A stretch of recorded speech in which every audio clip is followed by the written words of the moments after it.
আজকের এই ঘটনাটা বনগাঁয়ে ঘটে যাওয়া ১-১৫০ বছর আগেকার ঘটনা, যখন মানুষ লোভে, অহংকারে, অপশক্তি পাওয়ার আশায় নিজের ক্ষতি করে বসে। Istri pura la kishki mumasele musile tintra busra istri bubla sele bola intri mustra misle nutra om tring tring tra istri busra li lura imi tum tisti tum kasti usta kisti om ting sra simti trustra জাগো শয়তানের রাজা জাগো, আমাকে কালো শক্তি দাও, আমাকে অমর করে দাও, আমি সবাইকে যাতে শেষ করে দিতে পারি। জাগো জাগো শয়তানের রাজা জাগো, আমার ইচ্ছা পূর্ণ করো। ১০০০ বছর পর আমাকে জাগালি কেন? কি ইচ্ছা তোর? কি ইচ্ছা বল। যদি তোর ইচ্ছা পূর্ণ করতে চাস তাহলে তোর মৃত্যু লাগবে।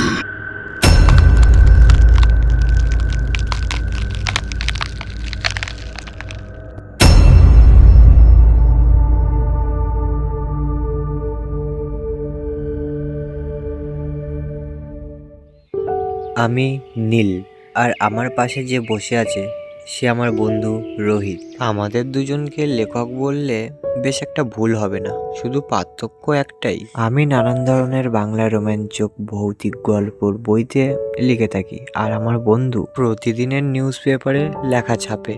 আমাদের দুজনের এখন এটা পেশা বললেই চলে। বেশ এভাবে দিনগুলো ভালোই কেটে যাচ্ছে। আরে তুমি জানো নীলদা, আজকে আর্টিকেলে একটা খবর এসছে বনগাঁ নিয়ে, তুমি কি জানো?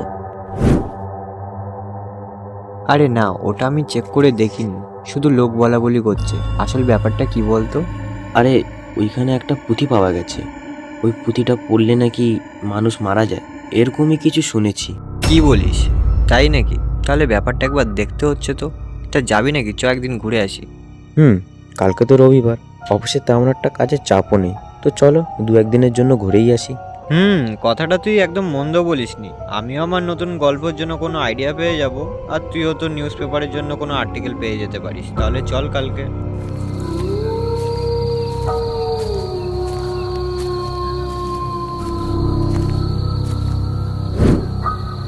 ওই, কে ওইখানে? আমি বলছি কে ওইখানে, বেরিয়ে আয়।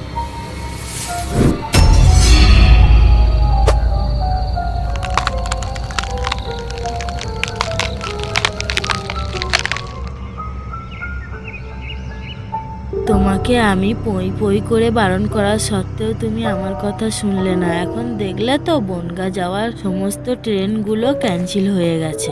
আরে কি হয়েছে? থামো থামো, তোমরা দুজনে এত ঝামেলা করছো কেন? কি হয়েছে আমাকে বলো। আরে ভাই, তোকে আর কি বলবো, বনগাঁ যাওয়ার জন্য সমস্ত ট্রেন ক্যান্সেল হয়ে গিয়েছে। এবার কি করে যাব বল তো ভাই।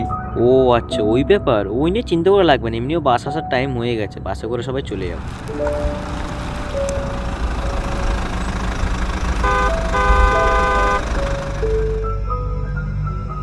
পাড়ায় একমাত্র সুভাষের চায়ের দোকান। প্রতিদিনের থেকে আজকের লোকজন খুব কম, হাতে গোনা ২-১ জন মাত্র। কারণ কালকে গ্রামের রামু নামে এক ব্যক্তি মারা গেছে, তাই গ্রামটা একদম নিস্তব্ধ।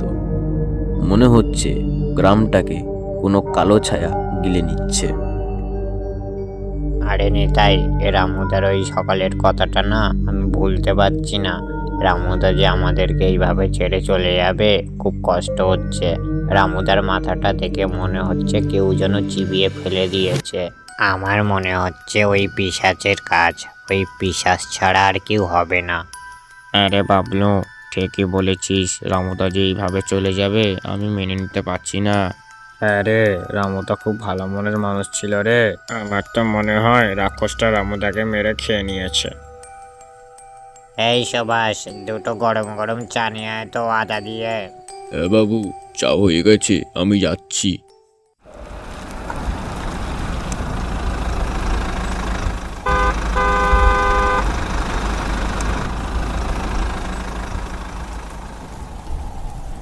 গ্রামে সবে সন্ধে নেমেছে, হালকা শীতল ঠান্ডা হাওয়ায় চারিপাশটা যেন কেঁপে কেঁপে উঠছে, তার মধ্যে আবার ঝিরঝিরে বৃষ্টি। আচ্ছা বাবলু, ওই রাক্ষসটাকে মারার কি কোনো উপায় নেই?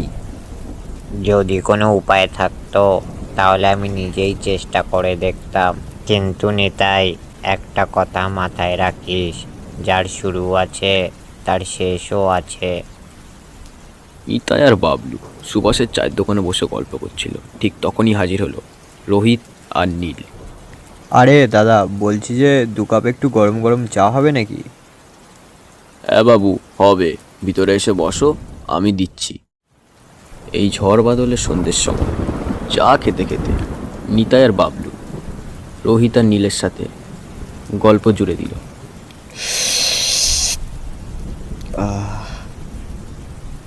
তা বলুন, চাটা কেমন লাগলো? আমাদের সুভাষ কিন্তু দারুণ চা বানায়। আর শুধু চা খেলে হবে, একটু গরম গরম চপ সিঙ্গাড়া না খেলে হয়? উফ, চাটা খুব দারুণ হয়েছে নীলদা। তার সাথে দুটো গরম গরম চপ সিঙ্গারা হলে ব্যাপারটা খুব জমে যাবে। এই ঠান্ডার মধ্যে আহা কি সুন্দর লাগবে। এই দেখো, এত কথা হয়ে গেল, তা তোমাদের পরিচয়টা তো এখনো জানা হলো না। তোমাদের তো এই গ্রামে এর আগে কোনোদিনও দেখিনি। ও হ্যাঁ, এই দেখো ভুলে গেছি। আসলে এই গ্রামে রয়বাড়িতে এসেছি। রয়বাড়ির যে বড় ছেলে সুজয়, সে আমার চেনা পরিচিত বন্ধু হয়। ও আচ্ছা, আপনারা ওই বাড়ি এসেছেন? ওই বাড়ি আমি দেখাশোনার কাজ করি। ওরা খুব ভালো মানুষ। আপনারা ঠিক জায়গায় এসেছেন। আচ্ছা, আমরা শুনেছি নাকি এই গ্রামে মাঝে মধ্যে অদ্ভুতুড়ে কিছু ঘটে, তা এটা সত্যি কিনা মিথ্যা বলুন তো? হ্যাঁ, আপনি ঠিকই বলেছেন। এই গ্রামে কয়েকদিনে বেশ কয়েকজন মারা গেছে। তাই আপনার নতুন নতুন তো একটু সাবধানে চলাফেরা করবেন। জায়গাটা খুব একটা ভালো না। ঠিক আছে দাদা, তাহলে এখন আমরা আসলাম। ওদিকে ঘরে আবার আমার ওয়াইফ একা আছে, ও আবার একা একা একটু ভয় পায়। তাহলে আবার পরে দেখা হচ্ছে।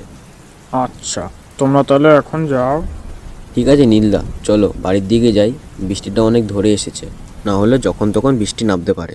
সুভাষের দোকানে চা খেয়ে রোহিত আর নীল বাড়ির দিকে ফিরছিল। রাস্তাঘাট পুরোই ফাঁকা, মানুষ তো দূরের ব্যাপার, কোনো কুকুর বিড়ালও নেই। রোহিত সামনের দিকে তাকিয়ে এক মনে হেঁটে যাচ্ছিল।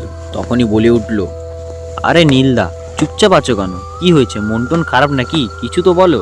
রোহিত পিছনের দিকে ফিরিয়ে দেখে কেউ নেই। কে? কাকে খুঁজছো? পিছনে তো কেউই নেই। হ্যাঁ, কে আপনি? কোথা থেকে এলেন? আমি কে সেটা তোমার জেনে লাভ নেই। তুমি যদি তোমার বন্ধুকে বাঁচাতে চাও তাহলে জমিদারের বাড়ির দিকে যাও, ওইখানেই পাবে তোমার বন্ধুকে। তুমি কে? এত কথা জানলে কিভাবে? আমি কে তুমি আমাকে দেখতে চাও? এই দেখো। আমাকে ভয় পেও না, আমি তোমার কোনো ক্ষতি করব না। যাও, তোমার গিয়ে বন্ধুকে গিয়ে বাঁচাও। আমিও কাল মারা গেছি এইখানে ওই শয়তানের হাতে।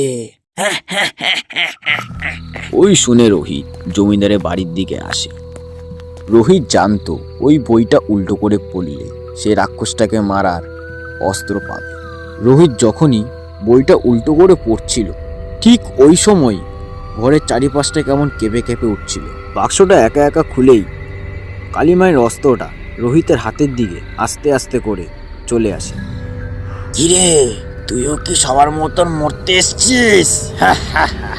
ঠিক আছে তাহলে।